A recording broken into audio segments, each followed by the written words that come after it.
I mean, it's all about execution. Like, who cares that you made a mood board if it never turned into anything?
What's up, guys? Jeff's been fucking miserable for 2 days now. Oh, I'm excited for this. And Melissa walks in, and all of a sudden, he is excited. So thank you very much for that, Melissa. She's my best friend. A breath of joy. And to set the stage for the males out there, we have a beautiful, single, intelligent bachelorette here, Melissa. And for the women, I'm super excited for you guys to listen to this. Melissa has come from humble beginnings and created her own path. Creative director, wedding planner, has done some big stuff for people like Drake, Diddy, etc. And you are our first Canadian. What? Yes. That's Really? you? You're our sure? first Canadian. Yeah, who the fuck else is Canadian? I'm not sure, actually. I thought we did have one. But Jeff's back and he's talking shit as if he's actually going to talk in this episode. So everybody listening, probably am. Let's see if Jeff holds up to his shit talking or he's actually going to talk. She's a creative, you're a creative, I'm more the business guy. So please do speak up. So Melissa, let's Canadian. Let's We're start in Canada. There. So why don't you tell us just about your upbringing, where you were raised, what it was like growing up, your family, all that stuff. Yes, I was born in Toronto. I lived there until I moved here to LA about like 4 or 5 years ago. And I just like had a regular, upbringing. My parents worked, both of them full time. And then I went to performing arts schools. So I was like very into every type of fine art, music, vocal, ballet, kind of everything, all of them. And then I went to university, and I just kind of started my business almost like immediately. So I didn't play around very long. Let's stop for a second because I know you fairly well, and no one in your family is doing the stuff that you're doing. I know like a little bit about your brother. Like, what made you get into this? I definitely always had like a pretty idyllic idea of the way that I kind of wanted things to look and feel and the way that I wanted to experience things. So I just made them. It's like they didn't exist. So I just made them. Like I taught myself calligraphy when I was like 4 because I just thought it was more beautiful than what I was learning. So it's just has very much kind of like been within me. No one was like, I have a great idea, you should learn this. I was really like, it wasn't from watching The Wedding Planner? No? Yeah, that is a funny movie because everyone asks me about it, but Jennifer Lopez, the wedding planner, she steals the groom, guys. Yeah. We don't do that. Yeah. I've never seen that movie. We're going to watch it. That was a good one, though. I like it. That was a good one. Yeah. I was thinking Wedding Singer. You're thinking Wedding No, okay. not wedding planner more accurate. So Toronto, you came from, what was it, like middle class? Yeah, I definitely didn't want for anything, but, we didn't travel a lot. We didn't go to like a lot of restaurants or, we didn't kind of have like a lot of extras, but we're very comfortable. And, I was in ballet. I did like a lot of extracurricular, that kind of thing. So I was very lucky. Were you ambitious? Because I know you are now. Yeah. I was always very, very, very ambitious. Love it. So you go to university. Where'd you go to school? I went to McMaster. It's in Canada. Yeah. What's that like? I was dying to get out of school. for 6 months, I was like all in. I did all the things that students did. Like I went out 5 days a week or like something just outrageous like that. And like, I don't know. I just like really lived a student life for actually not 6 months, 4 months. And then after those 4 months, I was like, I've had enough of being a student. I've just like got to get to real life. So I worked all throughout university just because I wanted to. I wanted experience in everything. I did stuff in events. I worked in the beauty industry. I just love working. So I was always kind of, doing stuff. I didn't have like these aspirations of like, how can I do very little so I can go out a lot? Or, how could I just wasn't really interested in any What of that. type of companies did you work for? I worked for MAC Cosmetics while I was in school. Doing makeup, and then eventually worked in their international special events department after I had graduated, which was like two unrelated jobs that happened to kind of meet in the middle. I worked in experiential events, like doing sampling and product testing and stuff like that. And then I worked in kind of social events, but very introductory, like very like, maybe I can manage a schedule or little things like that. So out of all those, what was your least favorite job? Least favorite? I worked in retail when I was in high school. Ooh. Yeah, So did I. That sucks. was terrible. I think retail's. Sucked. What's the biggest thing you learned from working in retail?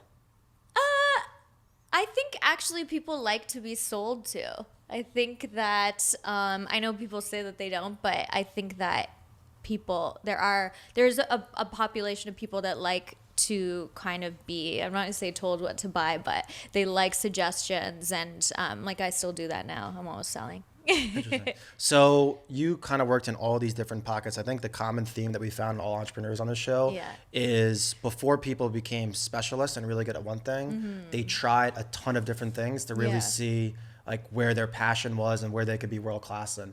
For you, how important was it to try all of these different things?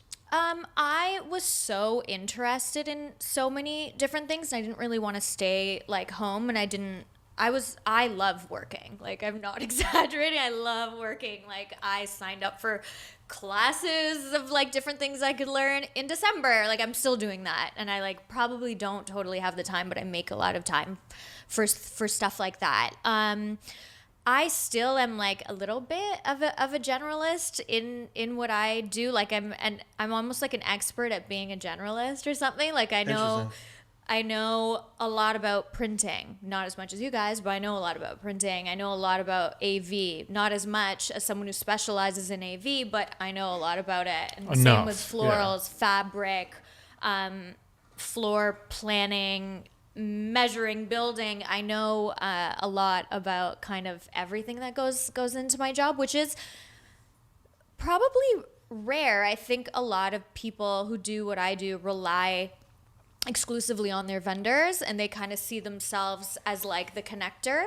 Almost like an executive producer. Yeah, and I like to know about a lot of different things because I can ask for what I want, and I can kind of take advantage of that. Like you need to, when you work with people, they don't necessarily have like, I mean, they never have the same vision as you really, and they're not necessarily like stretching their capabilities the way that you are. There's a lot of vendors that I work with that the first time that they explored a certain method of printing or building is because I asked for it.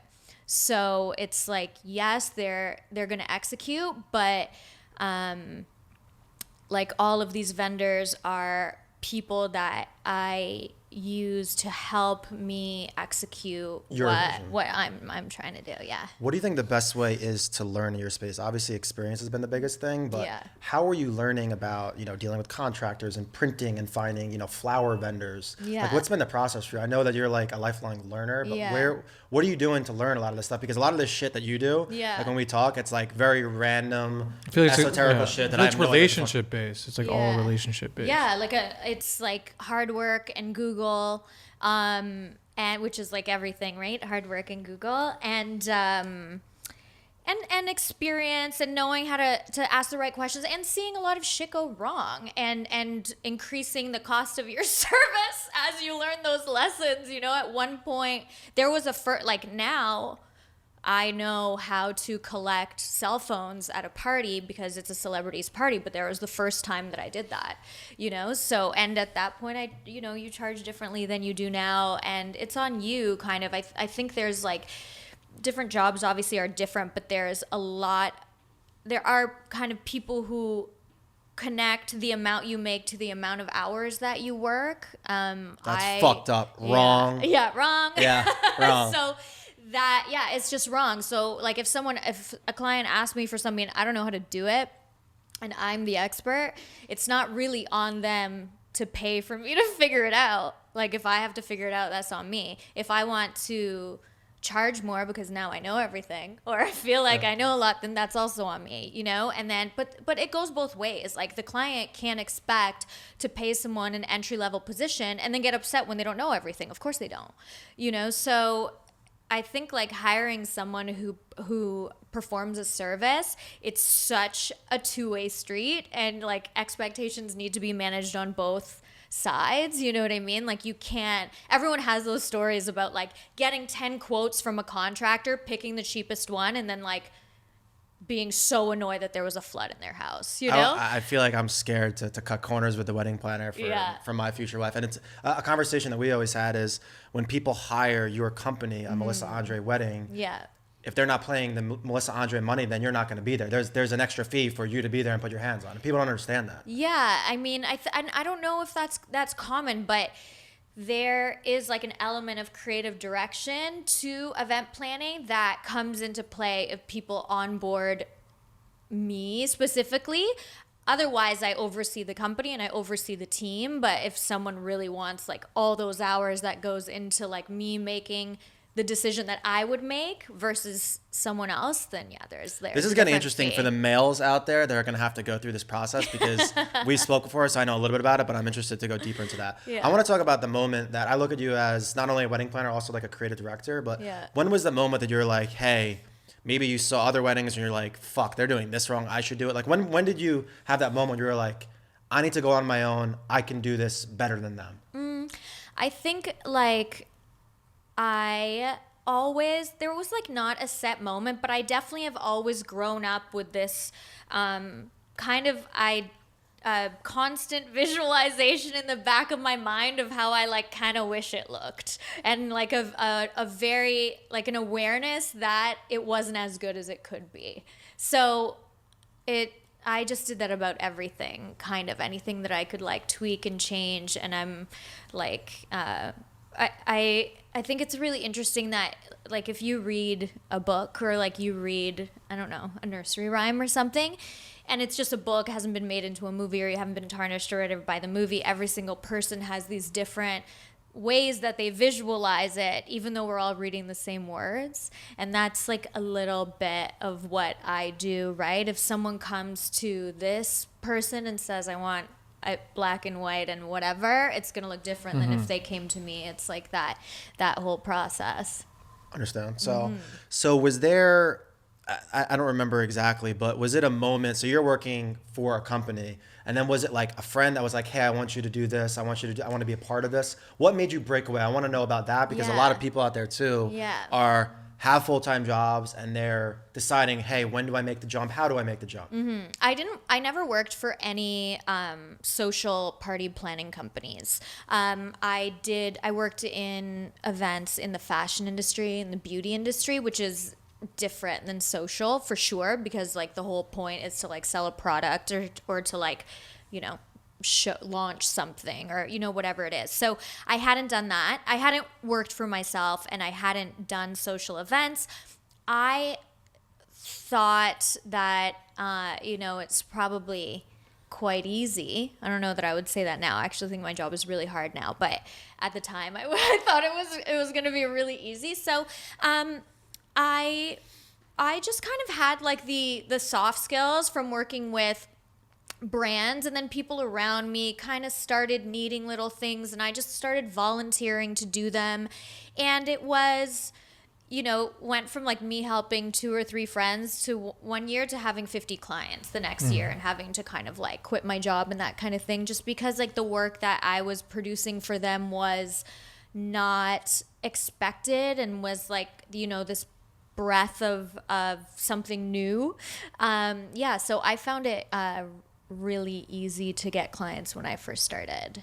So we live in this world where it's ironic enough. I just was talking to somebody in my team, and their parents were very concerned with what was his career path, and was he going to be pegged as this or that or designer. And I think you have a very interesting title as a wedding planner. What are some other jobs or skill sets that you think fit into becoming a wedding planner? Because example, we had a girl today come in and she was an interior designer. Right. Does that lend itself to being a wedding planner? Like if there's a young girl out there that's creative, what are the skill sets you think that go into being a wedding planner? So me specifically, and not where I started, but where I'm at now, where I like would creative direct an experiential event or pop-up, my specialty is visualizing and designing a space that's very temporary. So the materials that I use are very specific to that, and the processes that we use, like this is something that only has to stay there for 8 hours or 6 hours or 4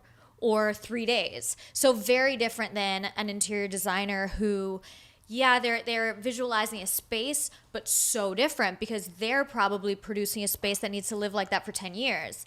That's not my area of interest, because I want to choose like a new look, a new mystique, like a new aesthetic every day.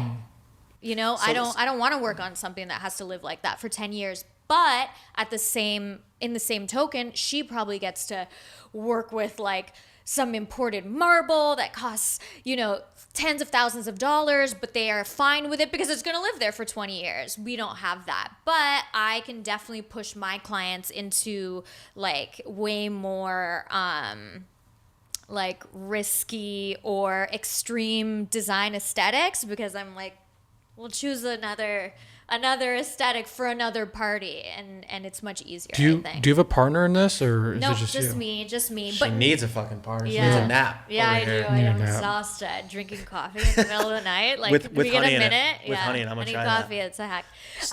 So it seems like now that I break it down, it's obviously you have a talent creatively, but it seems like you're very shrewd and understand how to utilize general contractors and find the right materials and really understand like budgeting. How did you? That's I feel like budgeting is the hardest part of this. Yeah, what is the hardest part? That's what I'm curious. What's the hardest part about a wedding? The hardest part is managing expectations of a client, because even if they've been married before, like probably only once or twice. I feel like it's execution. That's going to be the hardest. Yes, execution. I mean, it's all about execution. Like, who cares that you made a mood board if it never turned into anything? Who cares if you're like, at my wedding I would blah blah blah. You can't really charge for that.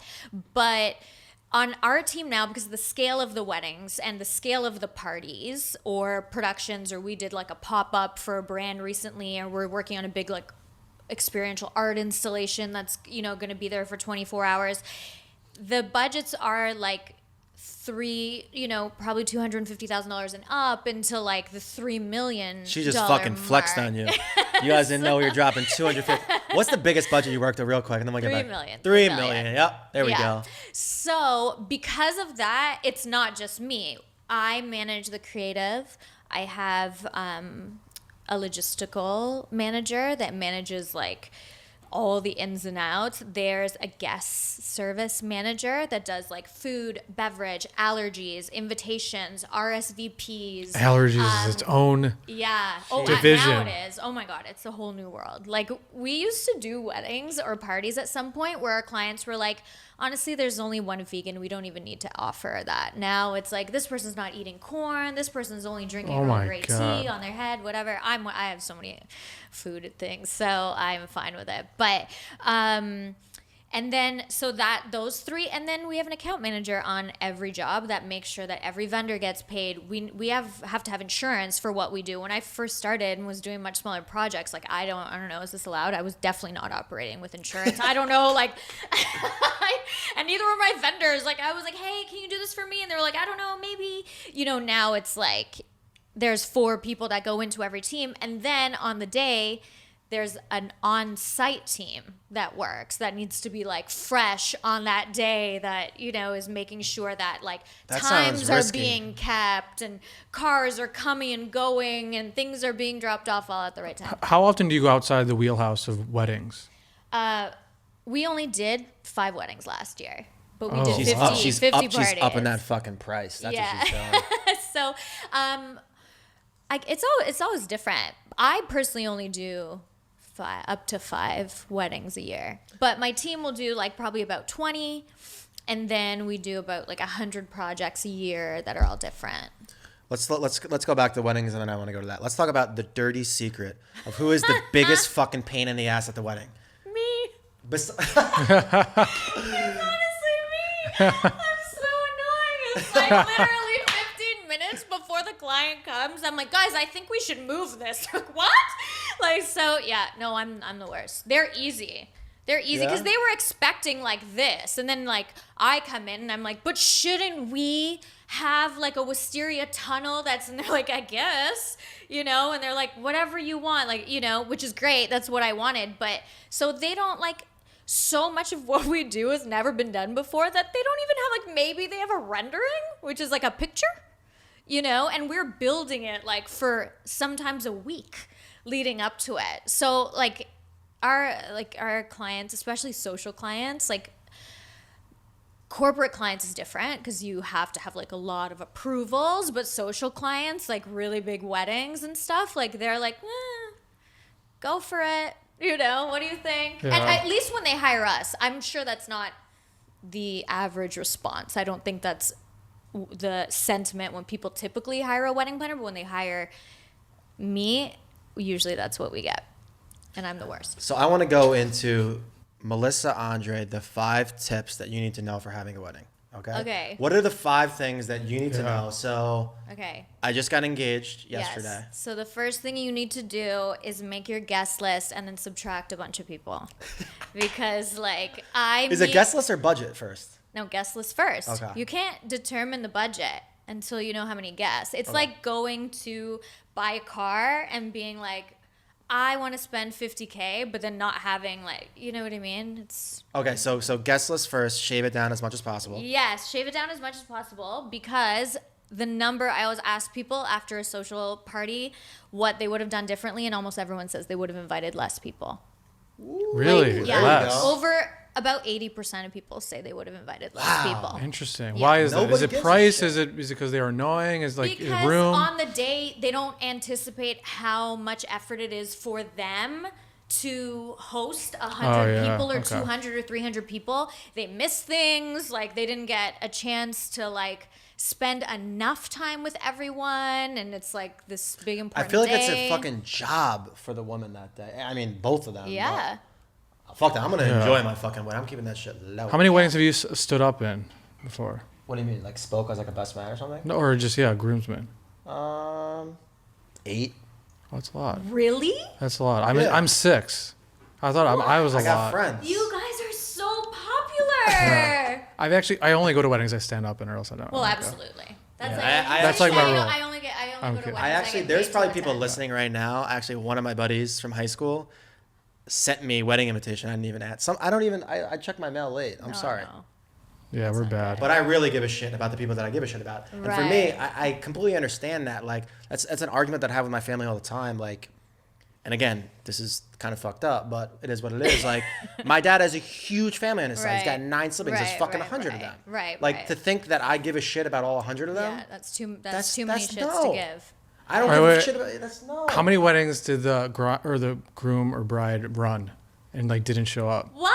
Is there any? The projects are too big. Like it's. Not one. They You wait- didn't have they one wait until mishap. Put the after. fucking- That's a good question. No, they wait until after, as far as I know.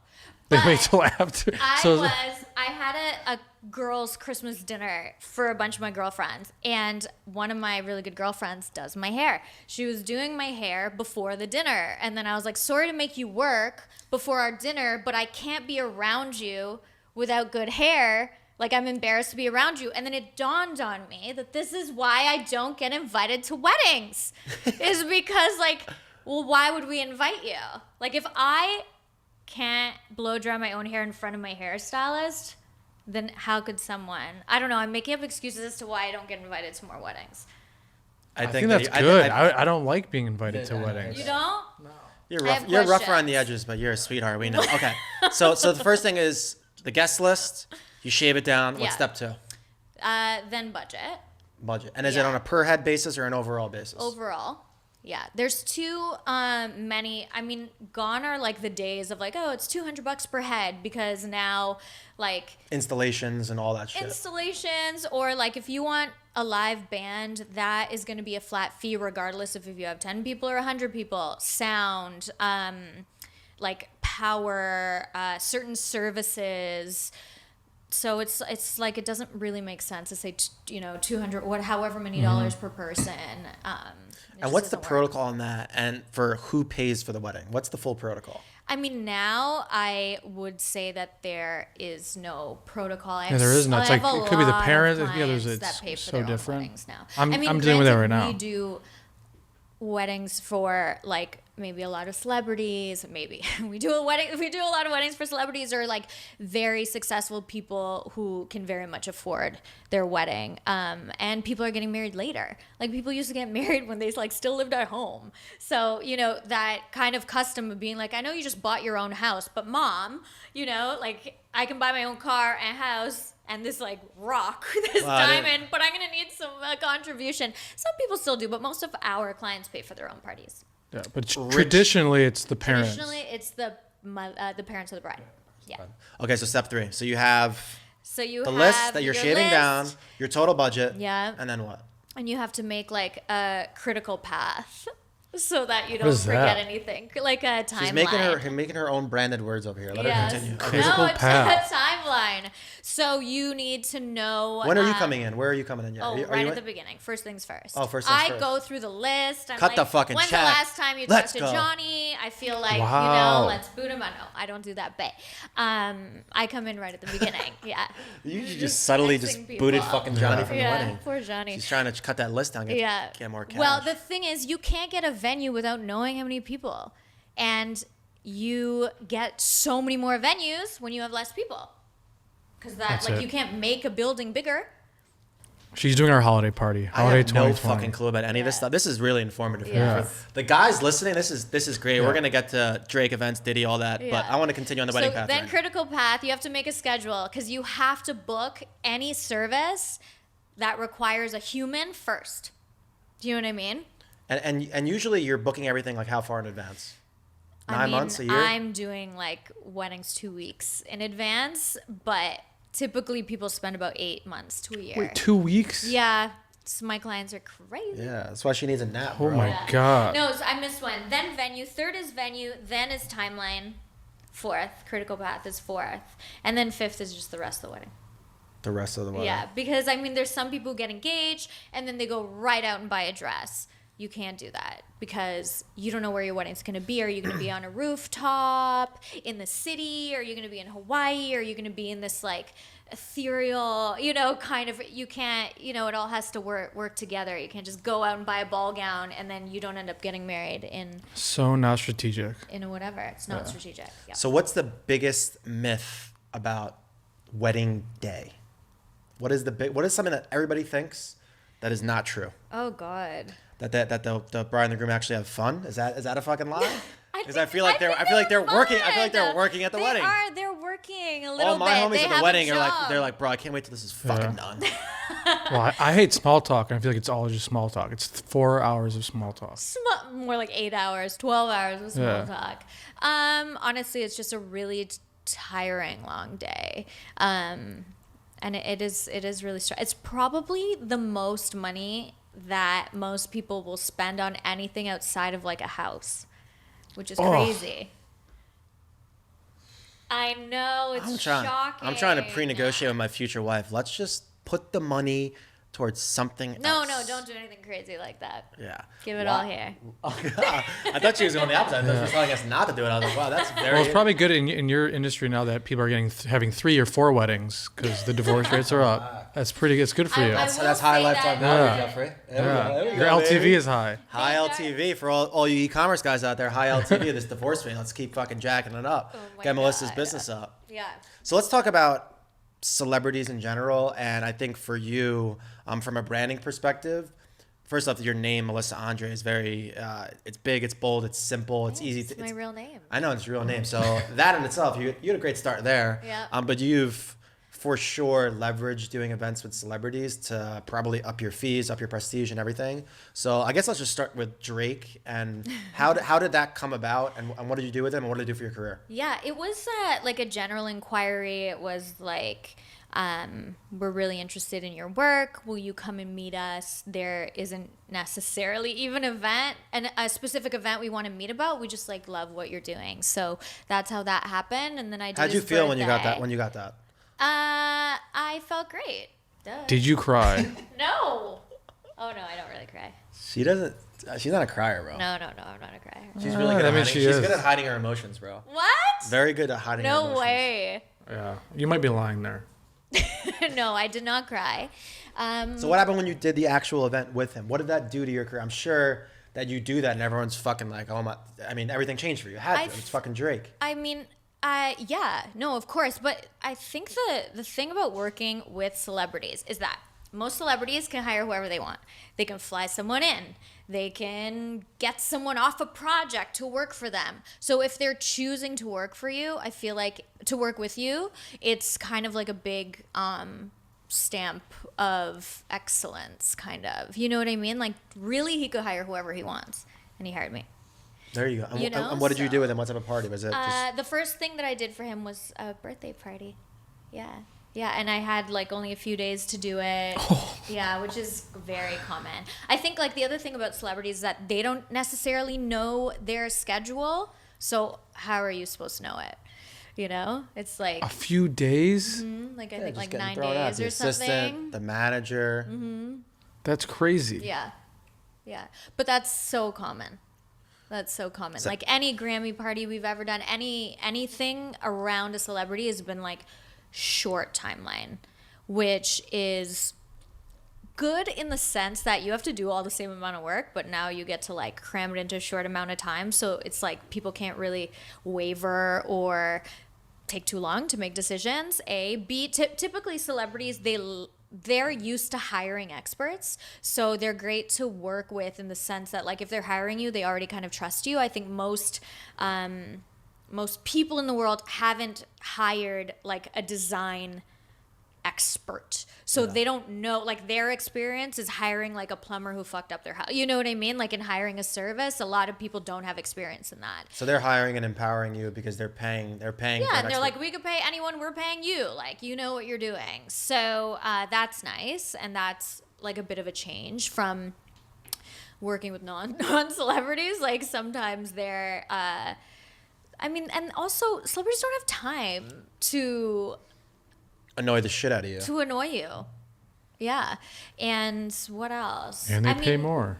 But then they have like their own list of requirements. Like maybe you can't bring cell phones into this. Like we've done parties where the address on the invitation is the wrong address, and it's just like an address we use to fake people out, and then we collect them, and then we take their phones and we take them to another address. Like we practically Sketchy. like blindfold them and no, but that's all like for either A, some sort of like mystique, or B, to make sure their parties don't get shut down. If it's like a celebrity of like a certain level, that if something is buzzing around, like two people show up, their parties get shut down, and it's like that's a lot of money to spend on a party that's gonna get shut down in an hour. We're seeing everything Yeah. behind the curtains here. Yep. Favorite wedding and why? Don't be fucking biased either. Don't tell me Cassie. I see you all up in all the pictures and hugging her. I know you got a little crush on her. You can't say I her. love her. It's her. Cassie's one is my favorite. I was the flower girl, the DJ. It was So so is it small. her? It was 14 people. Yeah, it was 14? 14 people. So it was like Cassie's husband, you know what the fuck you doing, boss? Yeah. 14 people? Yeah. It was so chic. It was so chic. Okay, so I'm not trying Okay, to. after that, Yeah. after Cass, was Dead Mouse. His name's Joel, and his wife Kelly. Oh, that must have been awesome. Yeah, that was so bomb. And Why? I mean, I became really good friends with her in the process and with them, but especially her. We're really close, and they owned the property that we use, but is like this forest. So famous last words, because it was the most work I've ever put into any party ever.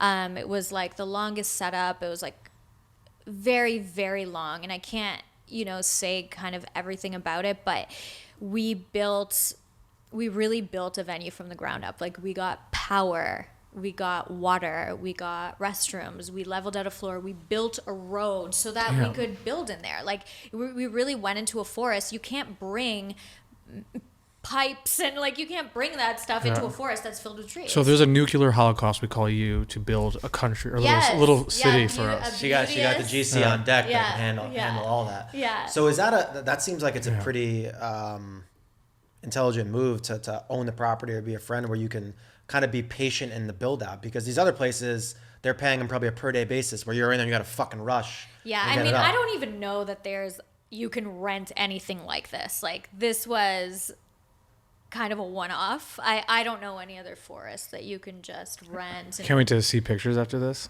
There is. I just posted one recently. Really? One. Jeff, very Melissa, that follow. That's good shit right there. Biggest mistake you've made? Definitely. Say it. Don't be scared. No, I'm not scared. Letting clients make any payments after the party. Well, we learned the hard way about that. Yeah. We had to sue someone for 5 years, and they sent a What about during the party? during. Yeah, a mistake you made biggest during. event, a mistake during. Yeah. We're like, That was a good tip, guys. I Don't know. fuck up on your billing. Prioritize billing. During the party, I don't know what. I don't know. Has there been the electric goes out and stuff like that? Do big yeah. problems like that happen often? Yeah. I mean, I didn't know that you couldn't build in Beverly Hills on Saturdays until. You built in Beverly Hills on Saturday and you're in trouble. Police are like, hello, can you stop? I was like, I have a party permit. They're like, can't build on Saturdays, so, or whatever it was, but That's a tough lesson. yeah. Where do you see yourself and your brand going the next year, 5 years? I think definitely finding ways to like reach more people than like the 100 people that, especially me, that's like less people. It's like parties are this weird thing, and one of the only things left that if you were there, amazing, and then in 6 hours it's all done, and if you weren't there, you just like were never there, and you kind of have photos, but like a party has like an energy about it, and so it is like a bit magical in that sense. Like, people have a lot of memories from parties. Why don't you do permanent installs? Because I think. Or are you just the ninja at that? I like the aspect of it all kind of going away eventually, but I do think that there are ways to reach people that aren't gonna go away, like in different products, or maybe finding time to put some like tips or best practices on paper, or whatever, digitally, or just different ways of reaching people outside of like, if you weren't on that 80-person guest list, too bad. I still like that. I think there's magic in that. But I think everything, like, I like everything in extremes. There's this quote that I really love from the movie Madeline, I think. And it's don't do anything by halves, or like you'll never get away with it or something. So I feel like that in events. Virgo life. Yeah, yes. For Virgo everybody life. watching, What? same year. Yes. What is it? 4 days earlier. So I'm September 6th. What year? Yeah. I'm August 31st. 7 days. Yeah. Same year. Yes, the You same know that? moon No. or whatever. Have you ever thought about doing a festival? I'm thinking about so many things. Yeah, I'm like, about a fucking book. a festival would be I'm thinking so about a festival. challenging. Huh? We've got to know. Can I get a minute off? What do you mean? You're thinking of all these new jobs for me. Oh no, we're gonna do Oh. that. We're gonna do that off camera. Yeah, Can you, Francis? Can you have him crank the air, please? Appreciate it. So, who do you look up to? From a fashion perspective, event planning, brand. We've spoke before about Martha Stewart. Oh God, I love her. I met her.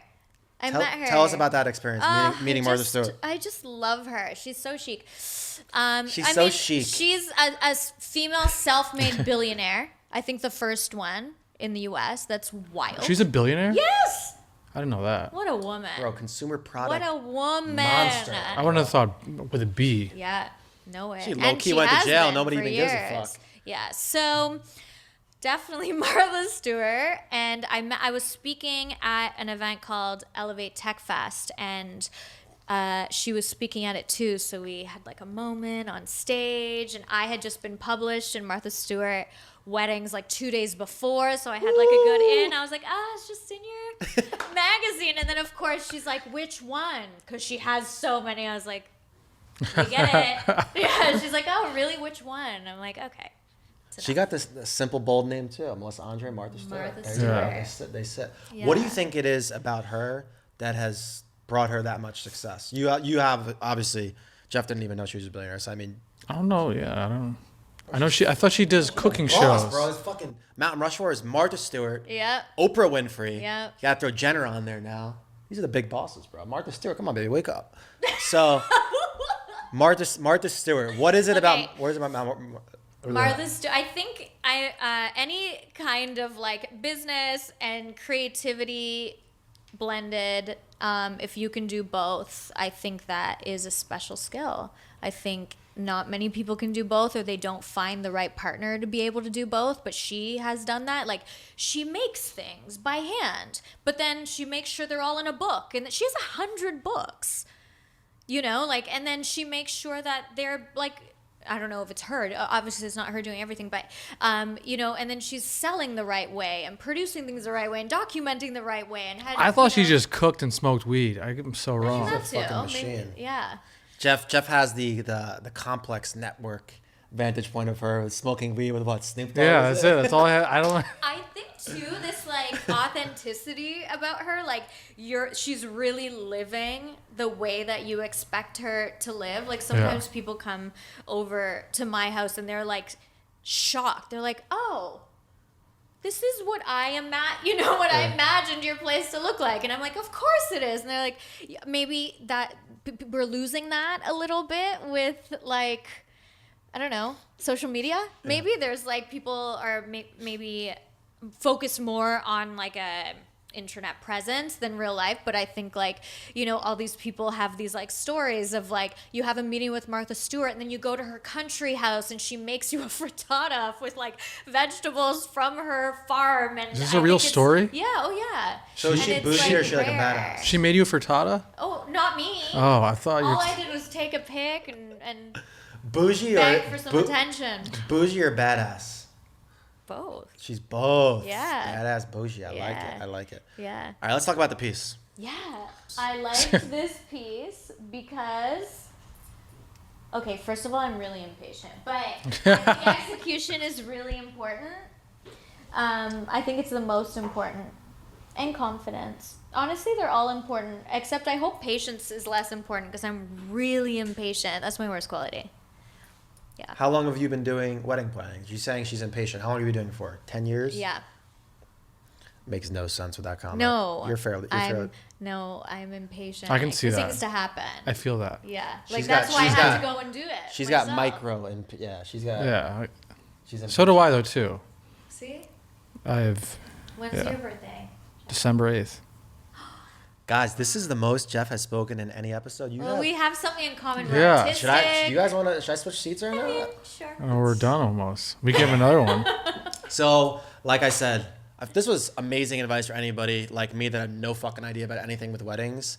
But for the female entrepreneurs out there, like I said, we're looking for more female entrepreneurs to be on our podcast. We've had almost 15 episodes. You're the second one. What? Come on, guys. Feed us some more. We're actually in the midst of creating a partnership where Okay. a lot more will be coming. Okay. I'll feed you all kinds. I know lots. But I would love for you to just share with the camera, specifically to female entrepreneurs, what's the best piece of advice you would give them for someone that basically came from nothing in this space to now doing. Yeah, I parties feel for like some of the maybe biggest things. or almost like to start a passion project. I feel like a lot of females have passion projects, but like they do it very passively. Right. I mean, I think that because of like the world that we live in and this like patriarchy that we live in, a lot of women, it's just more steps. Like it's more difficult to be heard as a woman. It's more discouraging. It's harder to get money if you require it for your business. Just kind of everything is harder. Like picture a ladder to success for men with 100 rings or rungs, whatever, steps on it, and then maybe a woman's there's like a lot more gaps. So in between the next step, it's just like a lot more work to get up there because of just the way that women have been treated. And I'm like, my whole team is women. We don't even partner. We don't hire any vendors who don't hire women. I just have recognized how difficult it is for people to even refer women. Like they feel uncomfortable. I think there is like, it's difficult for people or, men to see like to appreciate women for things other than maybe like the way that they look and what they have to offer romantically or any of that. So because of that, it's kind of until we're at a level playing field where women aren't facing all of that, it's just really important to make extra efforts, extra steps to have like more women on, promote more women, hire more women, like pump more women's businesses, listen to more women. Like I get it. Like I've been, in situations where me giving a client like a several $100,000 invoice, they may have never gotten one from a woman in that amount. Boss. And but people, I don't even think that men always necessarily recognize that they're feeling these things or that's how they're perceiving these things. But I recognize it. So, and I can tell that sometimes in certain business interactions that the person on the other end is like way more uncomfortable because I'm a woman, because they've just never, like the last time maybe they interacted with a woman in business, maybe she was in an administrative role, maybe she wasn't giving them a $500,000 invoice and telling them it's due on receipt or whatever. Those are like not common positions, unfortunately, for women. So it's just an important time to be brave and to be kind of vocal and to point out when you're experiencing any sort of like some of it is even about education. Like sometimes like a man will say something to me and it's more of like, it's not even that I'm so offended, it's more about like educating them on like, have you ever said that to a guy? Would you ever? So therefore that's not an appropriate thing to say. So it's just like it should be on everyone's mind. It's women think differently, and it's important to have in every business like all those different angles of thought and abilities and all that. It's funny you say that because when you said brave, like I was gonna actually interject and say, like, be bold and be a little like aggressive. That's like the thing with you. Like ever since I've known you, like Like if I say some stupid shit, you'll check me and stuff like that. And I feel Yeah. like for a woman, for a woman to be talented and to not be scared to go out there and fucking take what's theirs, that's Yeah. like when I'm in business and I'm doing business with women and they fucking go and take what's theirs, Yeah. that's a fucking woman boss. And I think for a woman to do that, it's actually, I agree with you that they actually have a disadvantage in most situations, but women that treat business like that, I actually think have an advantage because it is a little bit more rare in my It's personal definitely opinion. more rare. Yeah, it's definitely more rare. I think So go after your fucking shot. Go All the after women, your all the shot. women out there. And Melissa is a there perfect are- example. There are people who are, going to help you along the way, and I think every interaction can be a win. Like even if you're, let's say, interacting with a man, you didn't get that job or whatever, like use that opportunity to win in another way. Like use that opportunity to say something that makes you feel good coming out of there. Use that opportunity to put something in their head. That's, it's like really a win for one woman is a win for all women. I really feel like that. I love to see women winning. Women creatives, go work for Melissa Andre. Yep. Where can they find you on social media? I'm just at Melissa Andre. There you Nice. go. Easy peasy. Thank you so much. Thank you. Thank you, Melissa.